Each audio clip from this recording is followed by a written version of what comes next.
ሁላችሁንም በጌታ በኢየሱስ ክርስቶስ ስም ሰላም እላችኋለሁ። ዛሬ እግዚአብሔርን ቃል አብረን የምንካፈለው ከዮሐንስ ወንጌል ምዕራፍ 4 ከቁጥር 4 እስከ 42 ባለው ክፍል ውስጥ ነው። በጌታችን በኢየሱስ ክርስቶስ ስም አነባለሁ። በሰማርያም ሊያልፍ ግድ ሆነበት።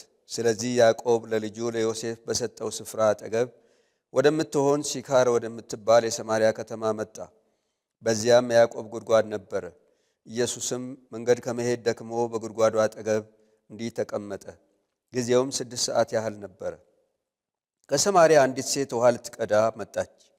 ኢየሱስም ውሃ ጠጪኝ አላት። ደቀ መዛሙርቱ ምግብ ሊገዙ ወደ ከተማ ሄደው ነበርና። ስለዚህ ሳምራዊቲቱ አንተ ይሁዳ ሰው ስትሆን ሳምራዊት ሴት ከመሆን ከእኔ መጠጥ እንዴት ትለምናለህ? አለችው።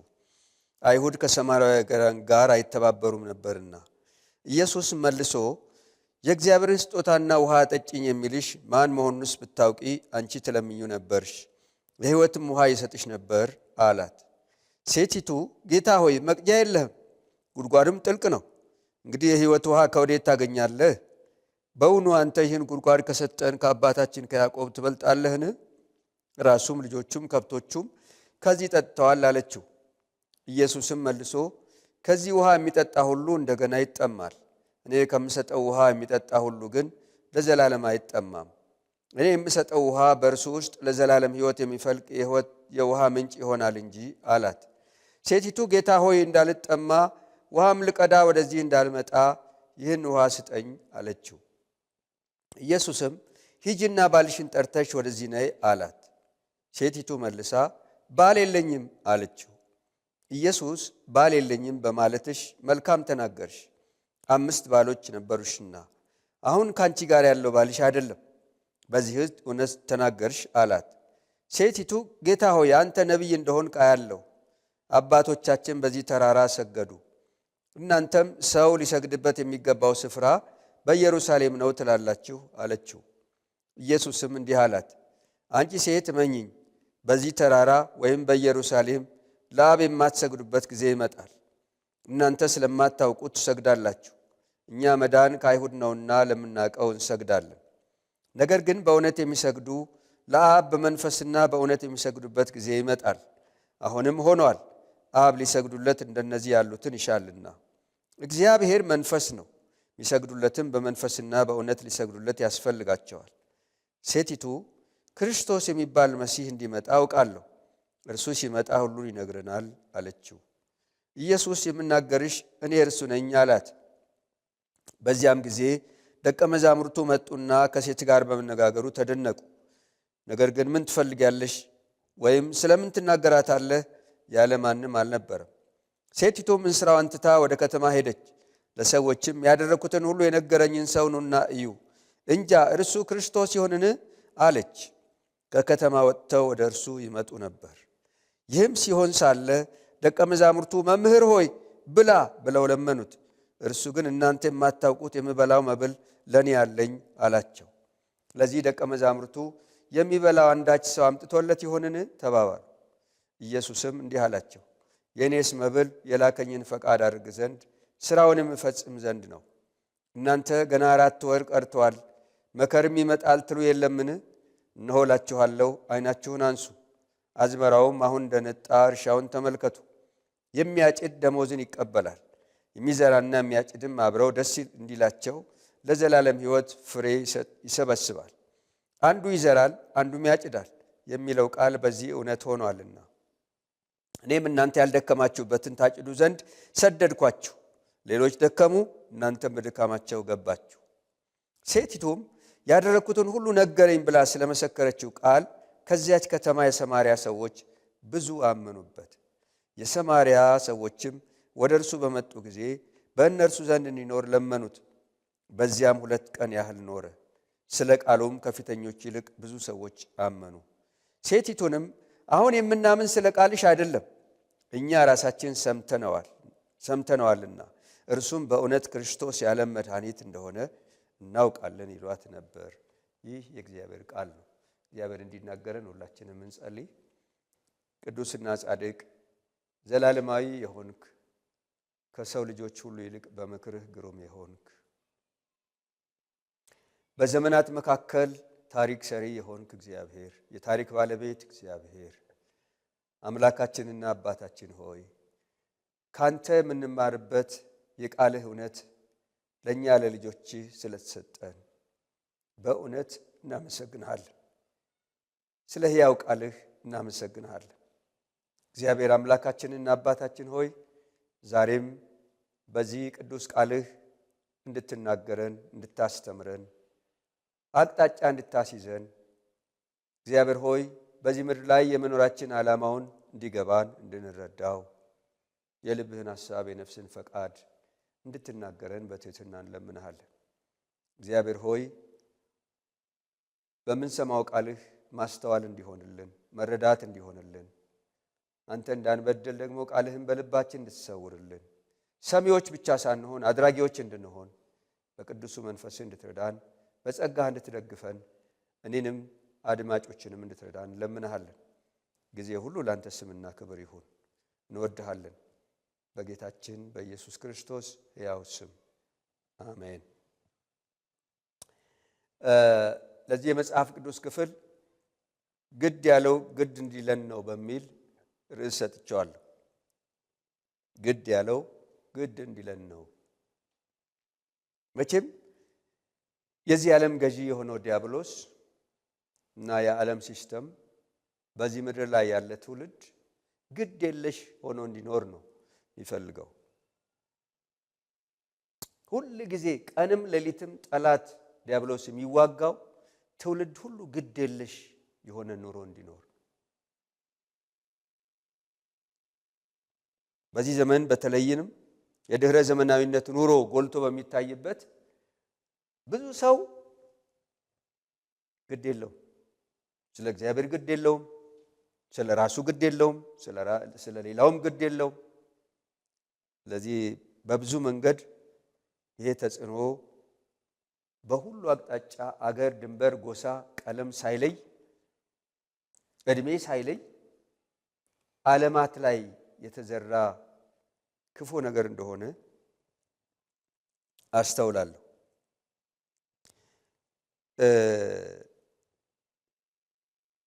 የሰው ልጆች ሁሉ ፈጣሪ የሆነው እግዚአብሔር ከፍጥረት ጀምሮ እስከ ራእይ የሚናገረው እግዚአብሔር ለፍጥረት ሁሉ ግድ የሚለው አምላክ እንደሆነ ክብር ለእግዚአብሔር ይሁን። የሚገርም ነው። በተለይም ደግሞ ለእኛ ለሰው ልጆች አንዳንድ ጊዜ የሰዎች ችግር እግዚአብሔር ስለ እኔ ግድ አይለውም ብለው ባለማስተዋል ይናገራሉ። ይሄ ያላማኙ ብቻ ሳይሆን አንዳንድ አማኞችም በዚህ የስንፍና ቃል የተሞሉ አሉ። እግዚአብሔር ለእኔ ግድ ይለዋል፣ እግዚአብሔር አሁን እኔን ያየኛል፣ እግዚአብሔር አሁን እኔን ይሰማል፣ አሁን እግዚአብሔር ከኔ ጋር ሊሆን ይችላል። የተለያዩ ጥያቄዎች። ወገኖቼ የምስራች፣ እግዚአብሔር ለትውልድ ሁሉ ግድ የሚለው አምላክ ነው። እግዚአብሔር ስላንተ ግድ ይለዋል። ጠላትን አትስማ፣ እግዚአብሔር ስላንተ ግድ ይለዋል። ጠላትን አትስሚ፣ እግዚአብሔር ስላንቺ ግድ ይለዋል። ጠላትን አይስሙ፣ የሚያልፉበት ሁኔታ አይስሙ፣ እግዚአብሔር ስለእርሶም ግድ ይለዋል። አዋጅ፣ እግዚአብሔር ለትውልድ ሁሉ ግድ ይለዋል። ለፍጥረት ሁሉ ግድ ይለዋል። ጆሮ ያለው ይስማ፣ እግዚአብሔር ለትውልድ ሁሉ ግድ የሚለው አምላክ ነው። ክብር ለእግዚአብሔር ይሁን። ስለዚህም ነው እኮ ትውልድ በኃጢአት ምክንያት እንዳይጠፋ፣ የአዳም ዘር በመሆኑ ምክንያት እንዳይጠፋ እግዚአብሔር አንድያ ልጁን ለዓለም አሳልፎ የሰጠው ግድ ስለሚለው ነው። በዮሐንስ ወንጌል ምዕራፍ 3 ቁጥር 16 በእርሱ የሚያምን ሁሉ የዘላለም ሕይወት እንዲኖረው እንጂ እንዳይጠፋ እግዚአብሔር አንድያ ልጁን እስኪሰጥ ድረስ ዓለምን እንዲሁ ወዷል ይላል። በቃ እግዚአብሔር የትውልድን ጥፋት አይፈልግም፣ እንዳይጠፋ። ክብር ለእግዚአብሔር ይሁን። እንድትጠፋ የእግዚአብሔር ፈቃድ አይደለም፣ እንድትጠፊ የእግዚአብሔር ፈቃድ አይደለም። እንድትድን እንጂ እንድትድኝ እንጂ። እግዚአብሔር ለትውልድ ሁሉ ግድ የሚለው አምላክ ነው። ሃሌሉያ። በምዕራፍ 4 ላይ የምንመለከተው ታሪክ በሰዎች መካከል እየኖረች ግን ማንም ስለሷ ግድ ያልተሰኘ በአይሁዶች በኩል ቢሆን በገዛ ወገኖቿ ሰማርያውያን በኩል ቢሆን ማንም ስለሷ ግድ ያላለው በሰው መካከል እየኖረች ግን ብቸኛ የሆነች የሚያስብላት ያጣች ከጌታ ኢየሱስ ንግግር እንደምናየው ከሷም ንግግር እንደምናየው ባልሽን ጠርተሽ ነሽ ስትባል ባል የለኝም አለች። ምክንያቱም 5 ባሎች ነበሯት፣ 5ቱን ፈተዋታል። ማናቸውም ስለሷ ግድ አላላቸው። እንደውም 6ኛውም ያንቺ ባል አይደለም አላት፣ ባልሽ አይደለም አላት። ስለዚህ በአካባቢው ባለችበት ህብረተሰብ ውስጥ እጅግ የተገለለች እጅግ የተገፋች ማንም ስለሷ ግድ ያልተሰኘ ሴቶች እንኳን ውሃ ሊቀዱ ሲሄዱ ከሷ ጋር አብረው አይደለም የሚሄዱት። እሷ ለብቻዋ ነው የምትሄደው። አንገት ደፍታ አለባበሷ ምን አይነት እንደሆነ አላቅ፣ መልኳ ምን አይነት እንደሆነ አላቅ። ግን እንዲሁ ሳስተውል እጅግ የተጎዳች እጅግ የተጎሳቆለች እጅግ ግራ የተጋባች የተቅበዘበዘች ነፍሷ የተራቆተች ባዶዋን የሆነች እንደሆነች አስተውላለሁ። ከመኖር ይልቅ ሞቷን የምትመርጥ እንደሆነች አስባለሁ። ለምን ተፈጠርኩ የምትል ሁልጊዜ ኑሯ አንገት የሚያስደፋ የሆነባት ስለሷ ማንም ግድ ያልተሰኘ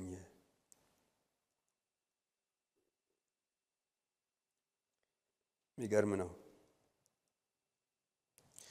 ወገኖቼ።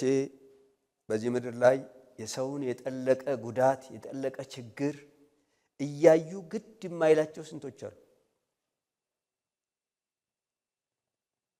አሉ። እኔና እናንተ ስለማን ግድ ይለናል?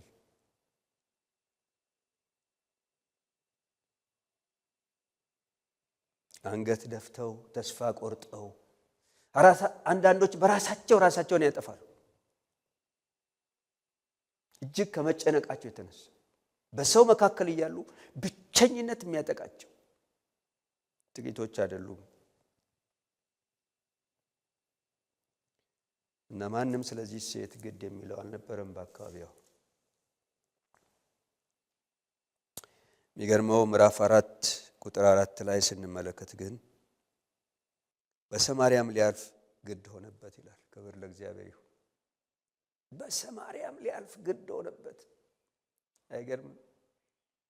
ሉቃስ ወንጌል ምዕራፍ 8 ላይ ትዝ ይላችኋል። ከቁጥር 32 ጀምሮ እስከ 39 ድረስ ስንመለከት አንድ ሰው ነበር ሌጊዮን ያደሩበት፣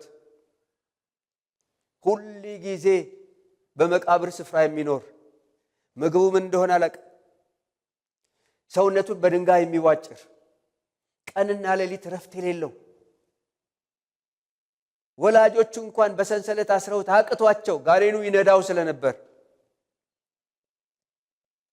በሰው መካከል ተፈጥሮ ግን ደግሞ ጠላት እንደፈለገው የሚያንገላታው አንድ ሰው ነበር ይነግረናል ታሪኩ። እና የሚገርመው እዚያ ሰው ጋር ወደ መቃብር ስፍራ ሄዶ ያገኘው ኢየሱስ ነው።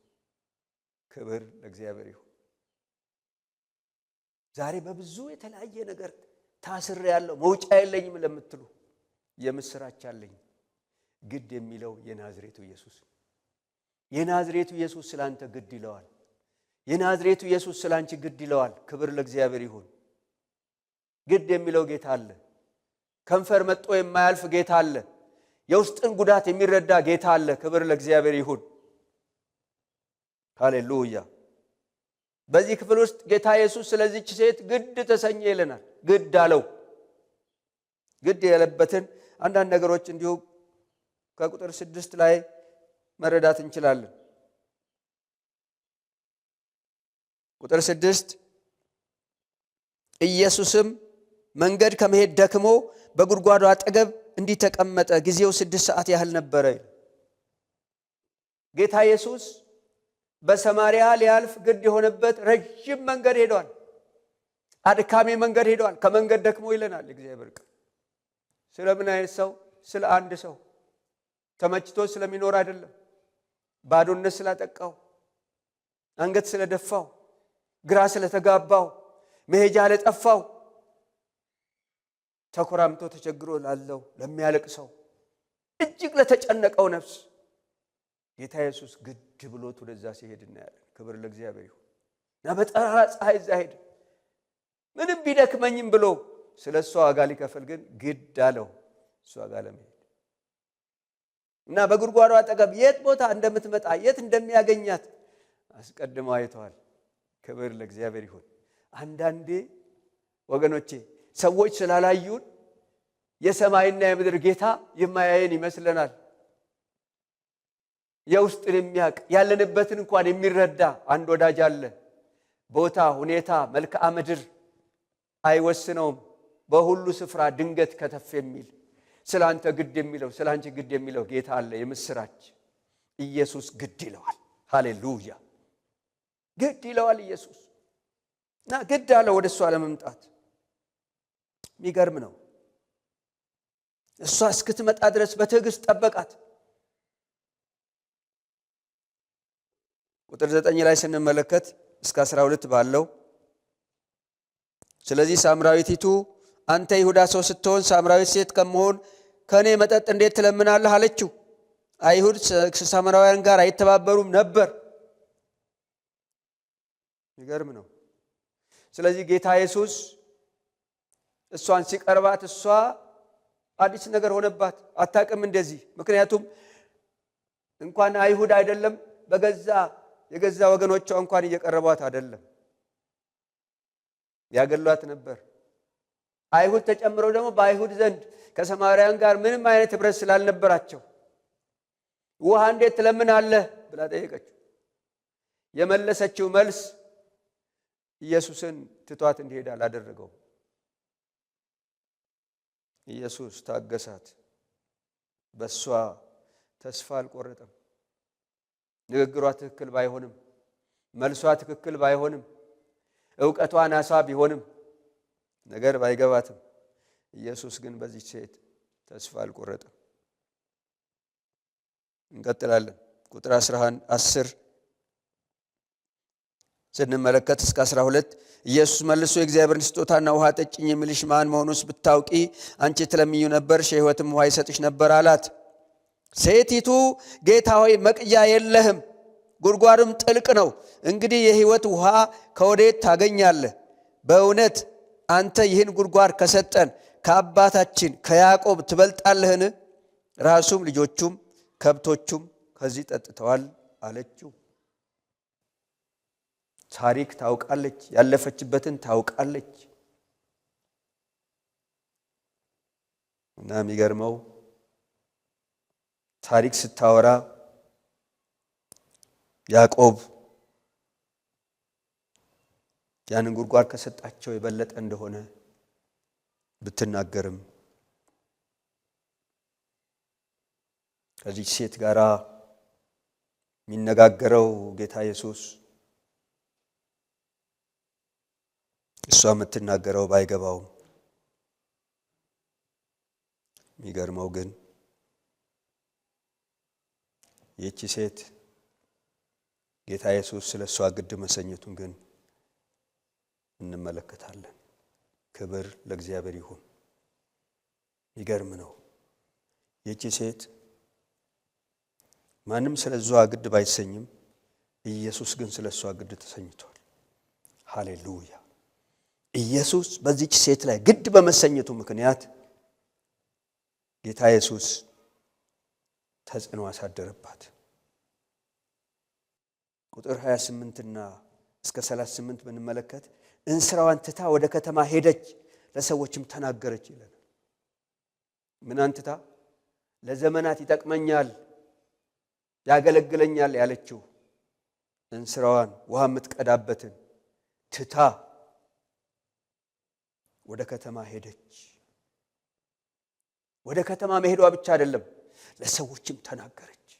በፊት አፍ የሌላት አሁን ግን ኢየሱስ አፍ ሆነላት። ክብር ለእግዚአብሔር ይሁን። ሃሌሉያ! የሚገርም ነው። ምንም ስልጠና ሳይኖራት፣ ምንም ዕውቀት ሳይኖራት ግን አንድ ነገር ግን ገባት። የህይወት ውሃ የሚሰጥ ነገርን የሚያድስ ህይወትን የሚያድስ ታላቅ ነገር በህይወቷ በጎ ተጽዕኖ የሚያሳድርባት ኢየሱስን አገኘች። ሃሌሉያ! ወገኖቼ ሁሉን የሚያስጥል ኢየሱስን ማግኘት ይሆንልን። ሃሌሉያ! ኢየሱስ በዚህ ሴት የሰራው ተአምር የሚገርም ነው። ሄዳ ተናገረች።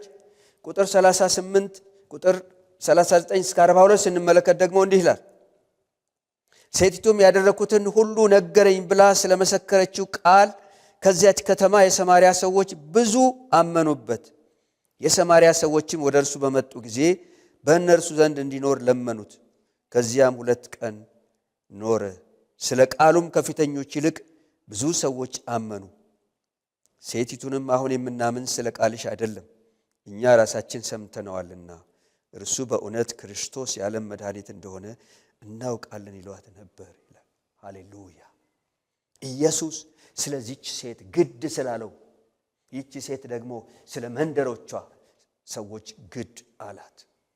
ግድ በማለታቸው ስለሷ ስለ መንደሮቿ ሴት ሰዎች ግድ በመሰኘቷ ምክንያት ደግሞ እነሱም ተማረኩ፣ በክርስቶስ አመኑ። ሃሌሉያ! ሃሌሉያ! ኢየሱስ ለሰማርያዋ ሴት ግድ አለው። ስለ እሷ ግድ ስለተሰኘ እሷ ደግሞ ለሱ ግድ ተሰኝታ ለሰዎች መልእክተኛ ሆነች።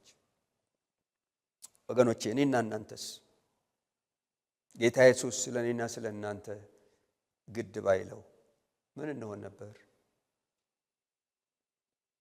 ሁላችንም ቆም ብለን እናስባለን፣ እናስተውል።